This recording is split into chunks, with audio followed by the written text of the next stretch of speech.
Assalamualaikum warahmatullahi wabarakatuh. Waalaikumsalam warahmatullahi wabarakatuh. Selamat berjumpa kembali di podcast Babake Semarang. Disiarkan langsung dari Jalan Pahlawan nomor 1 Simpang 5 Semarang. Iya. Apa kabar Bapak? Alhamdulillah baik Pak Babelkes.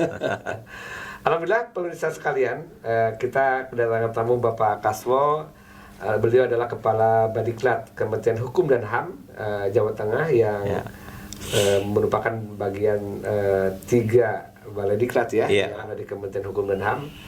Dan bagaimana kita ingin mengetahui sejauh mana kiprah beliau dan juga kedatangan ke sini sebagai maksud dan tujuannya apa begitu ya. Pak Kasmo, di hari ini awal tahun ya kita baru ketemu lagi setelah saya pindah dulu didatangi Bapak juga. Iya. Di tahun 2021 ya, jadi hampir 1,5 tahun ya, baru kita podcast lagi nih, dengan suasana mudah-mudahan baru. Alhamdulillah keren ini Pak Kabale, keren sekali. Mungkin bisa dijelaskan lagi Pak wilayah kerja Bapak untuk Badiklat Kementerian Hukum HAM Jawa Tengah ini Pak.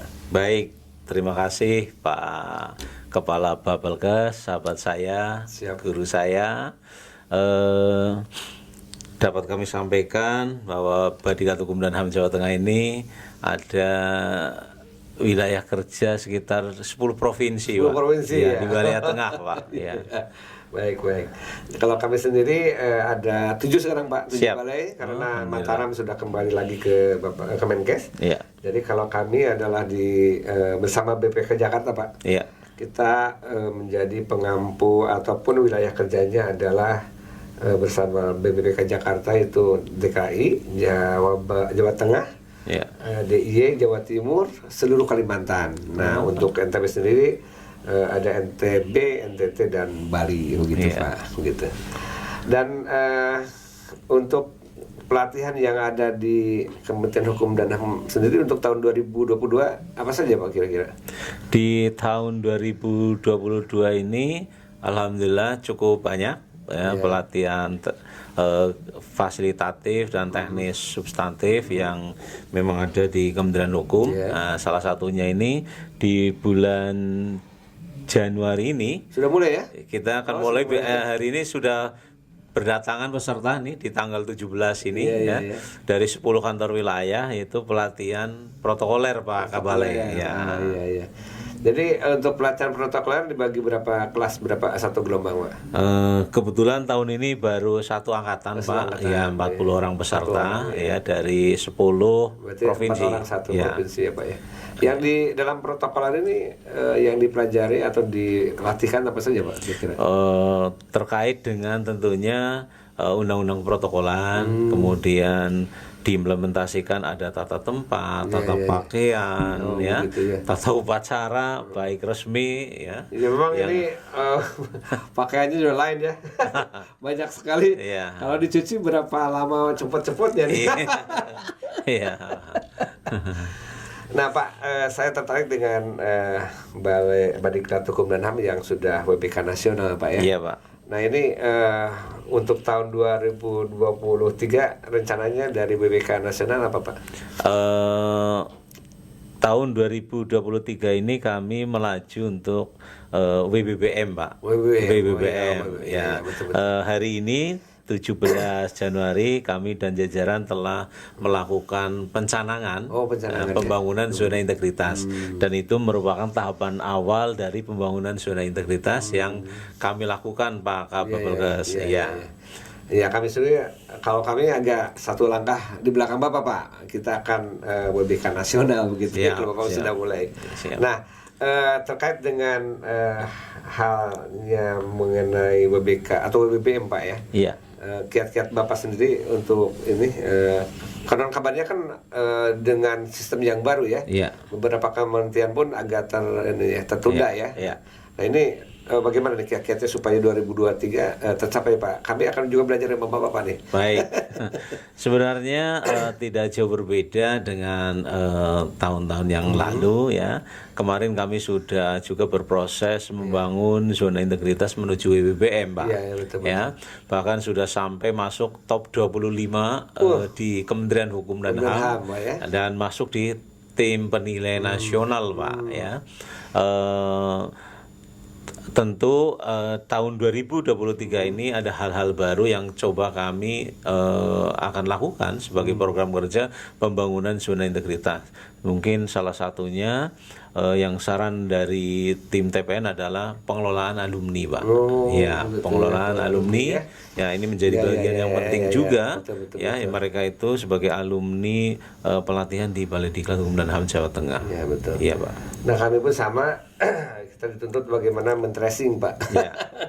COVID juga kan di-tracing Pak ya. Salah satu kegiatan dalam rangka penanggulangan COVID di tracing. Nah kita pun men-tracing alumni sejauh mana kompetensi yang diperkuat untuk membedakan atau mengurangi gap kompetensi yang dinilai sebelumnya. Karena sebenarnya kita juga melakukan training and assessment Pak ya. Kemudian menghitung apa yang bisa dilatihkan dan sebagainya. Nah untuk tahun 2023 selain protokol apa aja Pak yang akan dilatih?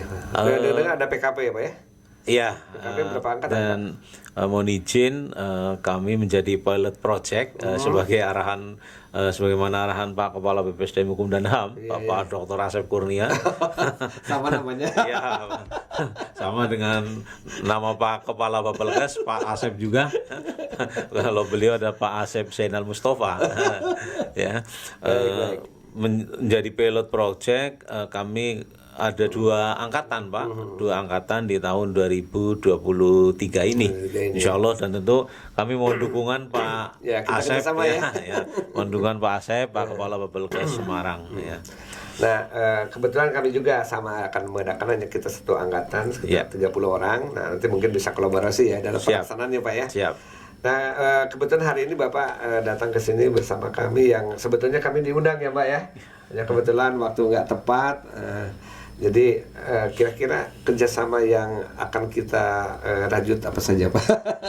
Baik, jadi hari ini kami memang dalam rangka melakukan review Pak, review atas perjanjian kerjasama kita Balai Diklat Hukum dan HAM Jawa Tengah dengan Balai Pelatihan Kesehatan Semarang. Siap. Di mana kan kita sudah berjalan berbagai macam pelatihan yang hasil kerjasama. Betul. Tahun 2023 ini kita review, siapa tahu dinamika di lapangan ada perkembangan-perkembangan yang kemudian bisa kita kerjasamakan kembali.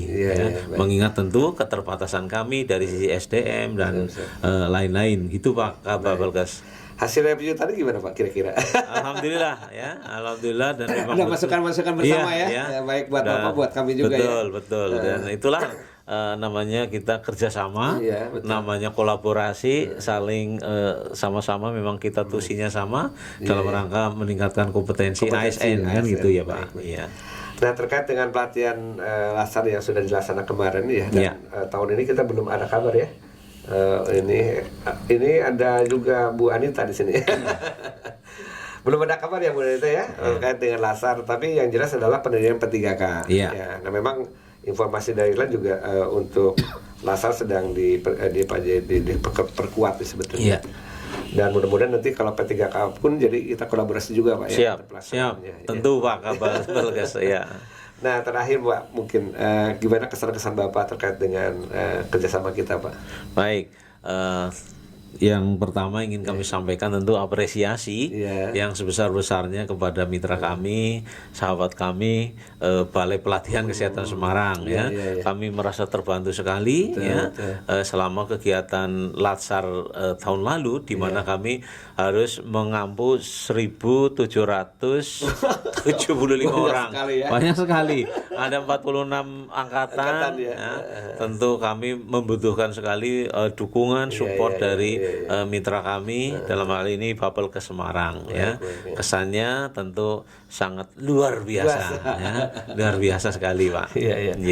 Begitu pula kami Pak. Saya ucapkan terima kasih kepada Bapak ya, karena dengan kerjasama itu ternyata bukan salah satu pihak yang diuntungkan, Pak, tapi dua-dua saling diuntungkan, saling menguntungkan, saling kerjasama, saling menguatkan dan lain sebagainya. Nah, mudah-mudahan nanti kerjasama tetap berlanjut, Pak. Amin. Ya. Amin, dan harus Pak. Harus, tapi saya juga iri Pak sama Bapak, Pak. Saya udah berapa kali datang ke gedung Bapak. Iya. Ternyata Bapak itu pinter. Pinter kenapa? Studi banding kemana-mana, ternyata karena kami 2010 sih Pak, 2009 kita pembangunan. Ya mau tidak mau, saya jujur aja, gedung Bapak lebih bagus. Nah, terima kasih Pak Kepala. Kami pun nanti akan meniru juga Pak, mengambil yang bagus-bagusnya ya. Dan kami pun tetap berusaha, kita akan membangun karena sekarang dengan zaman apalagi setelah Covid ya, pelatihan itu bukan training center Pak, tapi juga menjadi learning center. Jadi peserta dimungkinkan untuk daring, dimungkinkan juga luring atau dimungkinkan dua-duanya ya. Nah dengan demikian maka semoga apapun gedung yang kita bangun ya, isinya adalah bagaimana teknologi yang harus kita bangun. Karena mau tidak mau dengan Covid kita ada namanya istilah VUCA ya. Kita harus siap menghadapi perubahan ya. Kemudian kekuatan-kekuatan dari luar yang selalu cepat berubah ya. Ambiguitasnya dan lain sebagainya itu harus kita hadapi. Volatility-nya harus kita yang tidak menentu harus kita harus bisa antisipasi. Iya betul. Nah inilah hikmah semua dari Covid Pak ya. Ketika kita belajar dan kita harus mengambil hikmah dari apapun yang kita lakukan termasuk hidup kita Pak ya. Dan mudah-mudahan insya Allah kerjasama kita terus terjalin. Terima kasih atas kedatangan Bapak. Wah, salam komando. Ini ya. Salamnya ini lainnya. Ya, salam Terima komando. kasih. Salam apa? Salam komando. Oh, salam komando. Kalau kita bersama kita bisa, Bapak apa motonya, Pak?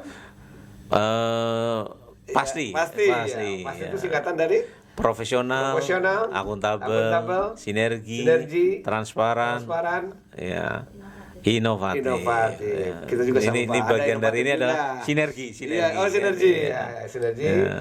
Kemudian transparan dan inovatif. Kalau kami bersama kita bisa. Kata orang katanya kok bersama kita bisa? Ya, memang kita sedari dulu harus serba bisa ya. Bersama kita bisa, kita harus beradaptif, kemudian inovatif, santun dan andal.